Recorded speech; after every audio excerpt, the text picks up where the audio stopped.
দেশের ছাত্র জনতার গণ অভ্যুত্থানের পর সবকিছু যেন একেবারে উলটপালট। এই মুহূর্তে আমরা রয়েছি রাজধানীর মিন্টো রোডে, যেটি ডিএমপির ডিবি কার্যালয়, এবং সেই ডিবি কার্যালয়ের ভিতরে রয়েছে।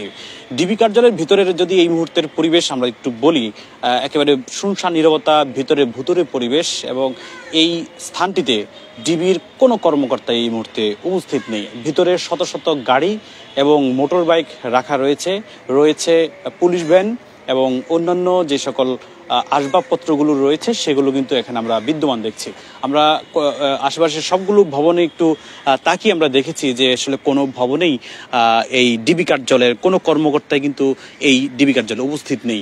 তবে আমরা দেখেছি দুই একজন মাঝে মাঝে তারা আনাগোনা আমরা লক্ষ্য করেছি। তবে তাদের সঙ্গে আমরা একটু আলাদাভাবে কথা বলেছি। যখন কথা বলেছি তাদেরকে জিজ্ঞেস করেছিলাম যে কোনো কর্মকর্তা আসলে নেই কেন। তারা বলছে আসলে নিরাপত্তাহীনতায় তারা এখান থেকে চলে গেছেন।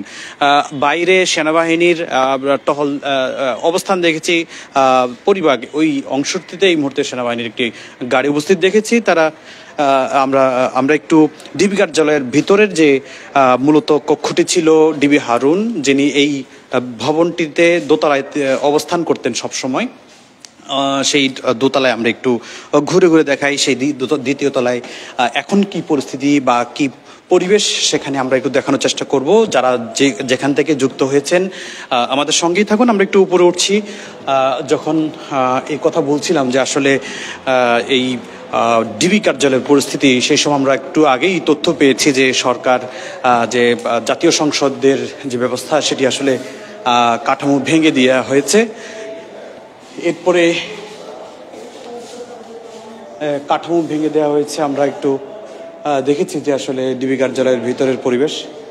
আমরা এখানে থাকি ভাই, যে এই মূলত এই স্থানটিতেই ডিবি হারুন তিনি এখানে থাকতেন এবং তিনি এই ডিবি কার্যালয়ের ভিতরেই তার সকল কর্মকাণ্ড পরিচালনা করতেন। তবে আপনারা দেখছেন যে আসলে এখানে যেই নামের ফলকটি ছিল সেটি ভেঙে ফেলা হয়েছে এবং এই মুহূর্তে ভিতরে আসলে কেউ নেই। আমরা সেটি দৃশ্য দেখানোর চেষ্টা করছি। তবে সবচেয়ে আশঙ্কার বিষয় সেটি হলো ডিবি কার্যালয়ের পাশে আরেকটি ভবন রয়েছে, কাউন্টার টেররিজম ইউনিট। সেই কাউন্টার টেররিজম ইউনিটে আমরা গিয়েছিলাম। সেখানেও আমরা দেখেছি যে আসলে সেখানেও আমরা কোনো কর্মকর্তার উপস্থিতি আমরা পাইনি। আর এই রুমটি মূলত হচ্ছে ডিবি দক্ষিণের দায়িত্ব যিনি পেয়েছিলেন বিপ্লব কুমার, সেই বিপ্লব কুমারের রুম কিন্তু এটি, এবং তিনিও আসলে পলাতক রয়েছেন। গতকাল জানেন যে ছাত্র জনতার যে গণ অভ্যুত্থান, সেই গণ অভ্যুত্থানের পর পুলিশের ঊর্ধ্বতন সকল কর্মকর্তাই আসলে দেশ ত্যাগ করেছেন অথবা কেউ আত্মগোপনে গিয়েছেন, কারো আসলে অনেকেরই খোঁজ পাওয়া যাচ্ছে না। তো এই অফিসটি আপনারা নিশ্চয়ই লক্ষ্য করছেন যে ডিবি কার্যালয়ের ভিতরের যে সকল কর্মকর্তা তারা এই মুহূর্তে উপস্থিত নেই। আমরা স্থানটি নিশ্চয়ই লক্ষ্য করেছেন যে শুনশান নীরবতা, বলতে গেলে এক প্রকার ভুতুরে পরিবেশ, যে এই ডিবি কার্যালয়ের ভিতরে কোনো আমরা কাউকে এখন পর্যন্ত দেখতে পাইনি।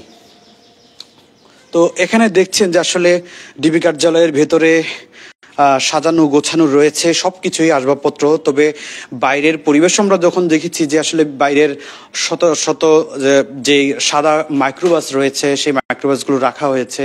সেই মাইক্রোবাসে এখন পর্যন্ত কোনো ধরনের হামলা কিংবা ভাঙচুরের ঘটনা আমরা লক্ষ্য করিনি। পাশাপাশি এখন পর্যন্ত যেই সদ্য যে ক্ষমতাচ্যুত প্রধানমন্ত্রী শেখ হাসিনা, তার এখনো পর্যন্ত তার ছবিটি রাখা আছে সাজানো গোছানোভাবে, এবং দেখছেন যে তার যে অফিস কর্মকাণ্ড যেটি আসলে চলমান ছিল গতকাল পর্যন্ত, গতকাল সেনা প্রধান ঘোষণার আগ পর্যন্ত যে কর্মসূচি ছিল সেই কর্মসূচি আমরা গতকাল সেনাপ্রধান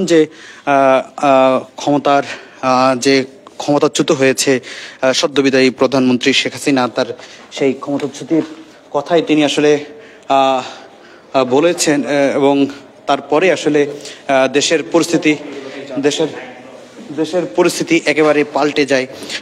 এরপর আসলে ছাত্র জনতা গণভবন দখল করে নেয় প্রধানমন্ত্রীর কার্যালয়, দখল করে নেয় জাতীয় সংসদ ভবন, দখল করে নেয় সরকারি প্রতিটি স্বায়ত্তশাসিত প্রতিষ্ঠান। এবং ডিবি কার্যালয়ের পরিস্থিতি যদি বলি যে কোনো কর্মকর্তাই এই ডিবি কার্যালয় অবশ্যই নেই। ভিতরে আরেকটি সেল রয়েছে, আমরা জানি যে অনেকে বলছেন একটি টর্চার সেল। আমরা একটু ভিতরে আসলে সত্যতা যাচাই করতে আমরা একটু ভিতরে প্রবেশ করার চেষ্টা করছি। কোনো কর্মকর্তা কিংবা কোনো মানুষের আনাগোনা রয়েছে কিনা আমরা একটু দেখার চেষ্টা করছি।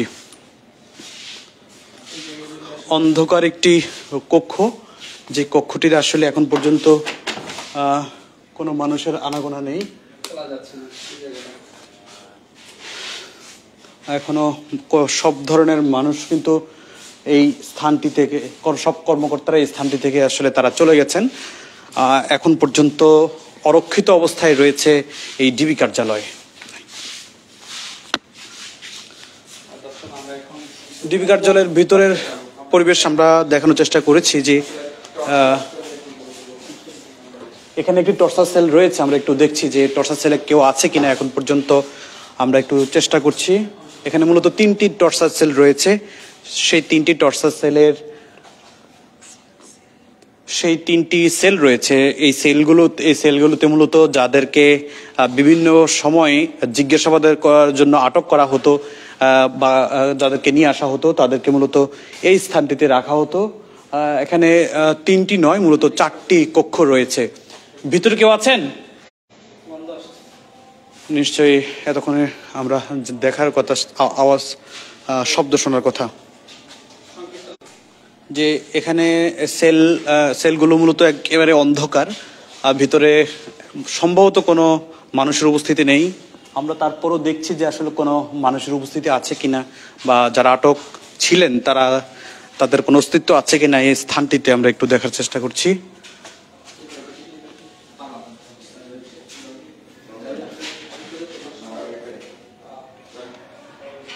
ভিতরে কোনো মানুষ আছেন? কেউ আছেন? হ্যাঁ, ভিতরে সমুদ্র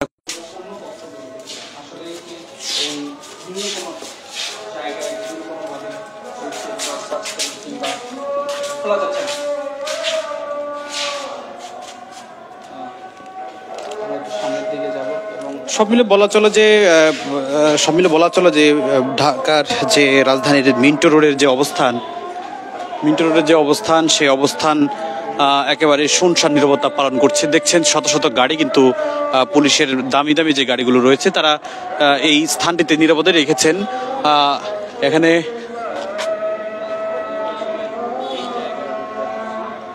মিন্টো রোডে আরো 2টি বিল্ডিং রয়েছে, আরো 2টি ভবন রয়েছে। মূলত আমার বাঁ পাশের যে ভবনটি, সেই ভবনটি মূলত ডিবি ঢাকা মেট্রোপলিটন পুলিশের যে ডিবি রয়েছে সেই ডিবি কার্যালয়ের বিভিন্ন কর্মকর্তারা মূলত এই ভবনটি ব্যবহার করেন। আর ডান পাশের যে ভবনটি রয়েছে এটি মূলত কাউন্টার টেররিজম ইউনিট বা টিটিসি এর ভবন হিসেবে পরিচিত। এই ভবনের ঠিক 7 তলা আমরা কিছুক্ষণ আগে আসলে পরিদর্শনে করেছিলাম। সেই পরিদর্শন করতে গিয়ে যেই দৃশ্য আমরা দেখেছি, কয়েক স্তরের নিরাপত্তা ব্যবস্থা আছে। একটি কক্ষ, যেই কক্ষটিতে অনেকেই বলছেন যে আসলে সেখানে সম্ভবত কাউকে টর্চার বা কাউকে জিজ্ঞাসাবাদ করার জন্য সেই স্থানটিতে তাদেরকে আটক রাখা হতো। এবং হয়তোবা সেটি আসলে অনেক সময় দীর্ঘদিন যদি গুমের শিকার কেউ হয়ে থাকেন, সেখানে হয়তোবা কাউকে আটক রাখলে অনেক সময় বোঝার কোনো উপায় নেই যে এই স্থানটিতে যে বাংলাদেশেরই কোনো নাগরিক তিনি দীর্ঘদিন ধরে আটক অবস্থায় রয়েছেন। আমরা অনেক সময় দেখি যে কয়েকদিন কোনো রাজনৈতিক ব্যক্তি কিংবা সামাজিক সাংস্কৃতিক ব্যক্তিত্ব অনেকেই গুম হয়ে যান, গুমের শিকার হন। অনেকে ধারণা করছেন যে ডিবি কার্যালয়ের এই স্থানটিতে অনেক সময় আটক থাকতে পারেন। কোনো কোনো সময় আমরা দেখেছি যে কাউকে 1 মাস নিখোঁজ থাকার পর, পরিবারের অভিযোগ থাকার পরেও তাদেরকে খুঁজে পাওয়া যাচ্ছে না। হঠাৎ করেই দেখা যায় যে আদালতে তোলা হয়েছে ডিবি পক্ষ থেকে। তো সেই সুবাদে অনেকে আশঙ্কা করছেন বা ধারণা করছেন যে ডিবির কার্যালয়ের ভিতরে যে সেলগুলো রয়েছে সেই সেলগুলোতে হয়তো বা কোনো অনেকেই গুম করে রাখা হতে পারে, এটি অনেকে ধারণা করছেন। তবে গণমাধ্যম কর্মী হিসেবে আমরা যেটি দেখছি যে আসলে ভিতরে এখন পর্যন্ত কোনো মানুষের অস্তিত্ব আমরা পাইনি। টর্চার সেল নামে যেটিকে বলা হয় সেই টর্চার সেলেও আমরা খোঁজার চেষ্টা করেছি কোনো মানুষ আটকা পড়ে আছেন কিনা, আমরা সেটিও দেখার চেষ্টা করেছি, সেখানে আসলে কোনো মানুষের অস্তিত্ব আমরা পাইনি। এবং ডিবি কার্যালয়ের যে কিছুদিন আগেই দায়িত্বে ছিলেন যে ঢাকা মেট্রোপলিটন পুলিশের উপকমিশনার, অতিরিক্ত মহাপরিচালক ঢাকা মেট্রোপলিটন পুলিশের যে হারুনুর রশিদ, যিনি ঢাকা মেট্রোপলিটন পুলিশের ডিবি প্রধান হিসেবে দায়িত্ব পালন করেছেন, সেই হারুনুর রশিদ তিনি সদ্য বিদায়ী এই ডিবি কার্যালয়ের দায়িত্বে ছিলেন।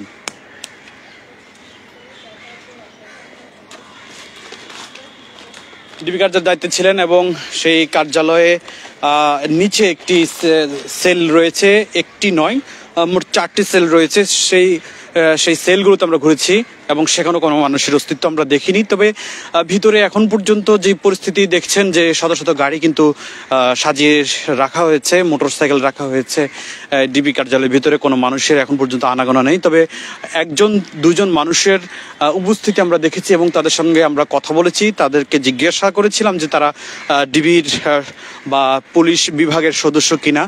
তারা আমাদেরকে বলেছেন যে তারা পুলিশ বিভাগের সদস্য। কনস্টেবল সঙ্গে আমরা কথা বলেছি 2জনের সঙ্গে ভিতরে, তারা বলছে যে ঊর্ধ্বতন কোনো কর্মকর্তাই তারা এখানে নেই। তারা বলছে গতকাল দুপুরের পর থেকেই সবাই আসলে আত্মগোপনে চলে গেছেন।